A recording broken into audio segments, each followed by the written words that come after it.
Friends, welcome to our channel target practice batch. आज हम आपके लिए विज्ञान के कुछ महत्वपूर्ण प्रश्न को लेकर आए हैं। तो आज का मेरा पहला प्रश्न है, रक्तदाब में उच्चतम बिंदु अथवा रक्तदाब का उच्चतम पाठ्यांक क्या कहलाता है।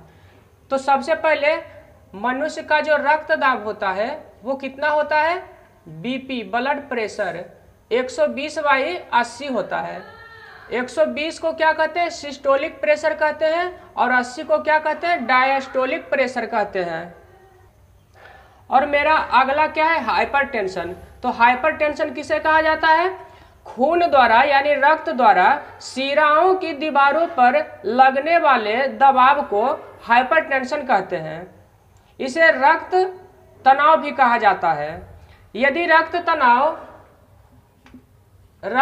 140/90 होता है तो उसे हाइपरटेंशन कहा जाता है। और यदि जो रक्तदाब 180/120 बढ़कर हो जाता है तो इसे काफी घातक माना जाता है।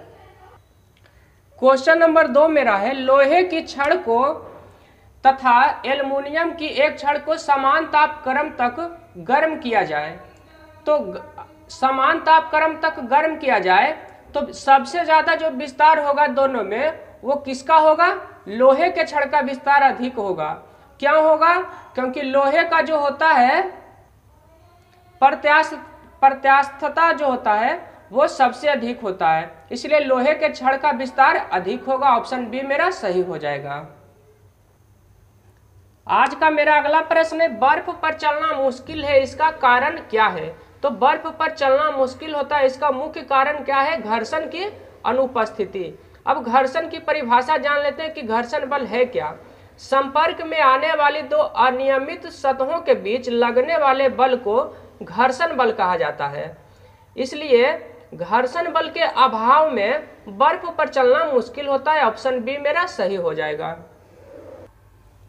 मानव खाली स्थान के एक भाग जिसे मेडुला ओब्लांगेटा कहते हैं, किसका एक भाग होता है, तो वो मस्तिष्क का एक भाग होता है। मस्तिष्क के टोटल 3 भाग होते हैं। पहला क्या हो गया, अग्र मस्तिष्क, और दूसरा क्या हो गया, मध्य मस्तिष्क, और तीसरा हो गया पश्च मस्तिष्क। ठीक है, तो मेडुला ऑब्लांगेटा जो होता है वो कहाँ होता है, पश्च मस्तिष्क में होता है मेरा मेडुला ऑब्लांगेटा। इसलिए ऑप्शन बी मेरा क्या हो जाएगा, सही हो जाएगा। आज का मेरा अगला प्रश्न है, किडनी का मुख्य कार्य क्या है। तो किडनी का जो मुख्य कार्य होता है वो ब्लड में उपस्थित यूरिया और अशुद्धि को मूत्र के सहारे शरीर से बाहर निकाल देता है। इसलिए शरीर से अशुद्ध पदार्थ को बाहर निकालना इसका सही आंसर हो जाएगा। हालांकि रक्तदाब का नियंत्रण नहीं करता है, लेकिन नियंत्रण करने में मदद जरूर करता है, और शरीर के ताप को नियंत्रण करने में भी मदद करता है, पाचन क्रिया में भी मदद करता है। लेकिन इसका मुख्य कार्य जो होता है, इसका मुख्य कार्य वो शरीर से अशुद्ध पदार्थ को बाहर निकालना होता है। ऑप्शन सी मेरा सही हो जाएगा। आज का मेरा अगला प्रश्न है, वेल्डिंग के लिए तप्त ज्वाला निकालने के लिए किस गैस का प्रयोग किया जाता है। ये प्रश्न जो है परीक्षा में बार बार दोहराया जाता है और हमें कंफ्यूजन पैदा कर देता है कि एसिटिलीन होगा कि एथिलीन होगा। आज हम इसे विस्तार से जानते हैं। एसिटिलीन जो होता है वो अल्काइन श्रेणी में आता है, और अल्काइन का सामान्य सूत्र क्या होता है, CnH2n-2। और एसिटिलीन का जो सूत्र होता है वो क्या होता है, C2H2। इसका IUPAC नेम होता है एथाइन। क्या होता है मेरा, एथाइन। ठीक है, अब अमोनिया, अमोनिया का रासायनिक सूत्र क्या होता है, NH3। प्रोपेन जो होता है वो अल्केन श्रेणी के अंतर्गत आता है। किसके अंतर्गत आता है, अल्केन का। और ये किसके अंतर्गत आता था, अल्काइन का।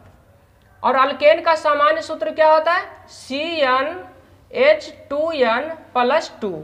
और प्रोपेन का सामान्य सूत्र क्या होता है, C3H8।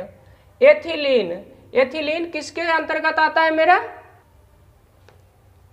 ये आता है मेरा एल्कीन के अंतर्गत आता है। और इसका सामान्य सूत्र क्या होता है, एल्कीन का CnH2n। ये इसका सामान्य सूत्र होता है। और एथिलीन का सामान्य सूत्र क्या होता है? CnC2H4। ये किसका हो गया? एथिलीन का हो गया। और इसका IUPAC नेम क्या होता है? एथीन होता है। ठीक है, तो इसलिए मेरा सही आंसर हो जाएगा क्या इस प्रश्न के अनुसार? Option A. यदि आपको मेरा वीडियो अच्छा लगे तो चैनल को शेयर, सब्सक्राइब और लाइक जरूर से जरूर कीजिएगा और अपने साथियों से भी सब्सक्राइब, शेयर, लाइक करवा दीजिएगा।